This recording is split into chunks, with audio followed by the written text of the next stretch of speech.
Este programa tem o apoio da Shamir Optical. Visão perfeita, toque pessoal.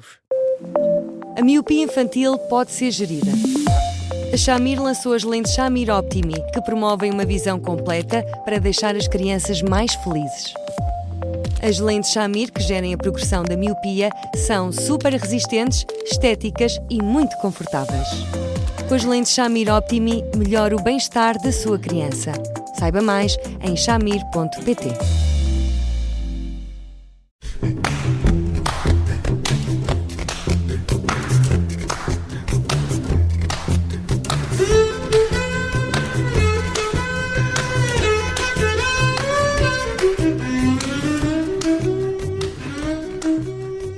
Hoje no Porque Sim Não É Resposta vamos falar do caso de uma mãe que vai emigrar e que se questiona como será a reação da filha que vai ficar longe do pai. Olá, Eduardo, boa tarde. Olá, Judite. Olá, Bruno. Olá, Eduardo. É uma situação muito complicada quando os pais estão separados, no caso um dos progenitores vai emigrar. E a verdade é que vai levar a filha e o outro pai fica sem ela. Ainda por cima estamos a falar de um caso, vai mudar para um país longe. É uma situação complicada, mas, enfim, não há como dar a volta. Não, Judite, bom, é o drama. Na verdade é um drama.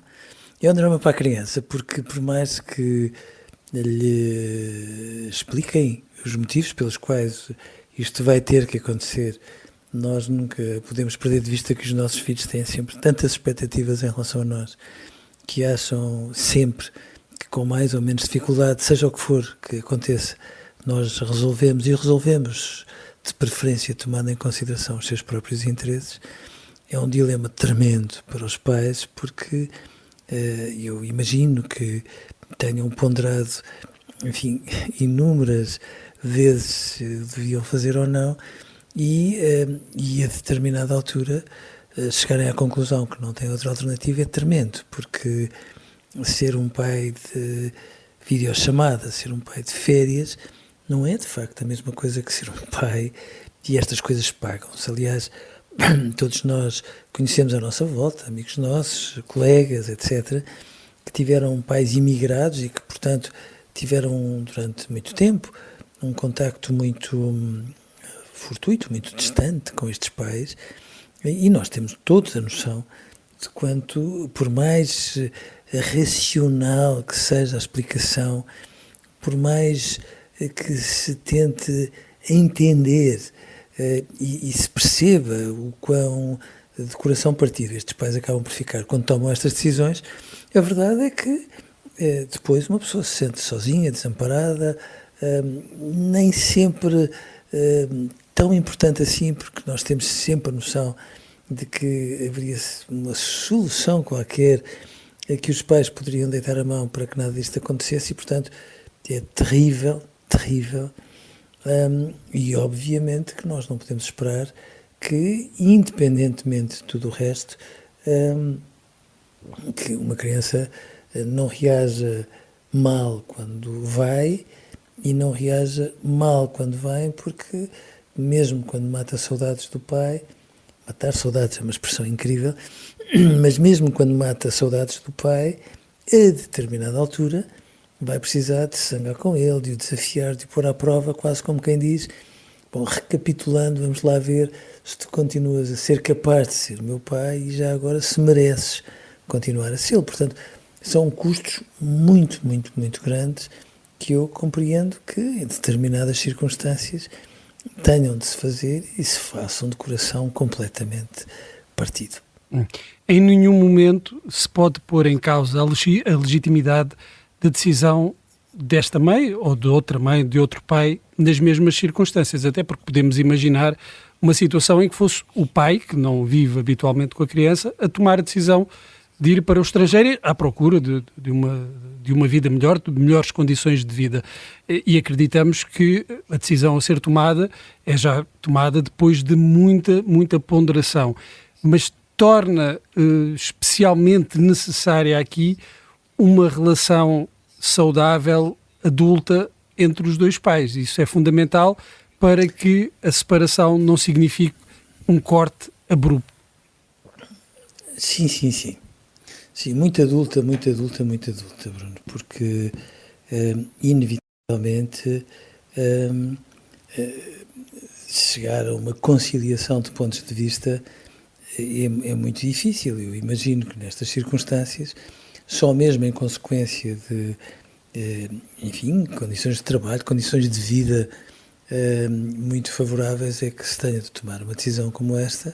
E todos nós já vimos que isto muitas vezes se dá em contexto de casais que acabam por estar a coabitar e a conviver, mas também é verdade que às vezes se dá em contextos em que são casais divorciados e que ainda torna tudo muito mais difícil. A verdade é que um pai, quando cede às regras da realidade, tem a noção do quanto é absolutamente dilacerante para ele perder o contacto diário com o filho, ir aconchegar a roupa, olá, dormiste bem, outras coisas do género, e tem a noção de que faz de diferença não contactar com ele, a não ser através de uma videochamada, que de início é muito difícil para uma criança porque não percebe. Depende, então se for pequenina, menos perceberá ainda que se o pai está disponível para uma videochamada, porque não para estar todos os dias ao pé dela, mas que em consequências normais faz com que a determinada altura uma criança comece até a rejeitar as videochamadas, porque no fundo tem a noção do quanto isso a magoa e, portanto, numa circunstância destas, acaba por se tentar poupar com tudo aquilo que, às vezes, negar-se a falar com um pai acaba por ter um impacto duríssimo para ele. Portanto, implica uma maturidade absolutamente fora de lugar quando se está afastado, quando se retoma a relação, quando há um regresso, por mais que seja episódico, e, obviamente, que por mais que estes pais não o queiram, passa a haver um dos pais que é um dos pais de primeira e um outro dos pais que é de segunda, porque obviamente aquele que está sempre mais presente perante todas as circunstâncias de vida de uma criança acaba por ser inevitavelmente aquele por quem se chama todos os dias, e portanto é como se uma pessoa fosse deixando de ser progressivamente pai. Isto tolera-se durante um bocadinho, não se tolera durante toda a infância, até porque depois os custos acabam por ser, em muitos momentos, um bocadinho irreparáveis. Além disso, há aqui, a mãe é bastante consciente da decisão que tem que tomar, mas também da culpa que essa decisão acarreta, sabendo que o pai vai ficar longe da filha. Mas há uma altura neste e-mail que esta mãe diz: é uma oportunidade de uma vida, e portanto fica perante esta quase inevitabilidade de levar a filha consigo e deixar este pai sem a criança. Mas como é que esta mãe lida com esta culpa? Eu acho que a culpa dos pais, e eu acho que nestes dias, se calhar, nós devíamos falar disso num programa só. A culpa dos pais é qualquer coisa que faz parte do nosso dia-a-dia e que, em muitas circunstâncias, foi muito mal usada, por exemplo, por muitos especialistas da psicopatologia infantil que achavam que na asma, nisto ou naquilo, havia sempre uma mãe que era, no fundo, quem dava um empurrãozinho para que as coisas se fossem num determinado sentido. Felizmente abandonou-se isso, mas, entretanto, as redes sociais acabaram por trazer de novo isso, sempre com o dedo muito apontado em relação aos pais, em relação às mães em particular, como se, no fundo, elas fossem invariavelmente responsáveis e quase tivessem a culpa de uma coisa que, no fundo, acaba por resultar de muitas decisões que tomam, mas que tomam em circunstâncias que não se podem controlar. Agora, a culpa nunca desaparece.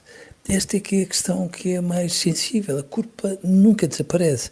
Está sempre ali, a latejar um bocadinho, E depois, quando os pais, ainda por cima, têm a bondade, como todos nós sabemos que eles têm, bom, constipe-se uma criança, faça isto ou faça aquilo, tenha uma gracinha nova, uma aquisição, nomeadamente de saber andar, etc. Faça o que fizer e os pais têm sempre a sensação de que podiam ter feito melhor, podiam ter sempre feito um bocadinho melhor, por mais que, em muitas circunstâncias, façam sempre o melhor que conseguem.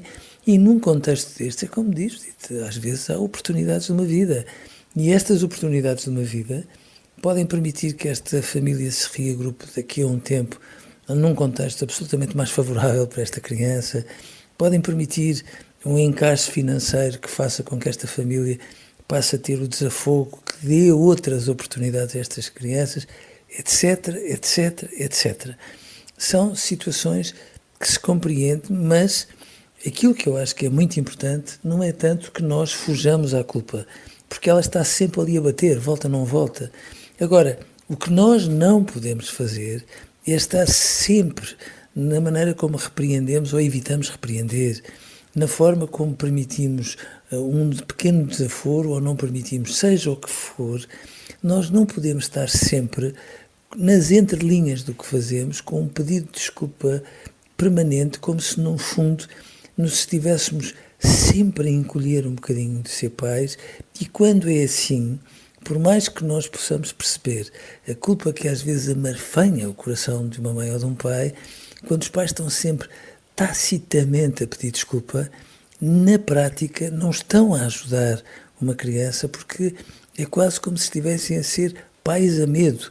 E quando são pais a medo, em vez de uma criança se sentir mais segura, mais confortável, mais aconchegada, sente que há ali meia dúzia de nuvens negras mais ou menos enigmáticas que estão a afastar aquela mãe ou aquele pai daquele filho ou daquela filha. E, portanto, tudo isto acaba por complicar muito as relações e, portanto, sentir culpa sim, passar a vida a pedir desculpa, seja em relação ao que for, por favor não, porque prejudica um filho e, obviamente, prejudicará esta mãe, como não podia deixar de ser. Tomar uma decisão e dar o corpo às balas. É mais ou menos isso. Eduardo. Quantas vezes não fazemos isso, não é? Sim, sim. Eduardo, muito obrigada. Nós voltamos amanhã com mais um tema. Até lá, continua a escrever-nos para eduardosá@observador.pt e ouvir-nos, seja em podcast, seja no site do Observador. Eduardo, obrigada, um grande abraço e até amanhã. Eu é que agradeço, um abraço para os dois. Até amanhã, Eduardo, um abraço.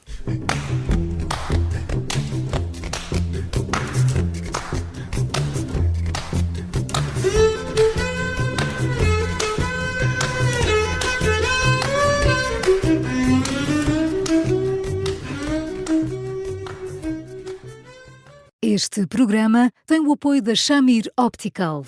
Visão perfeita, toque pessoal.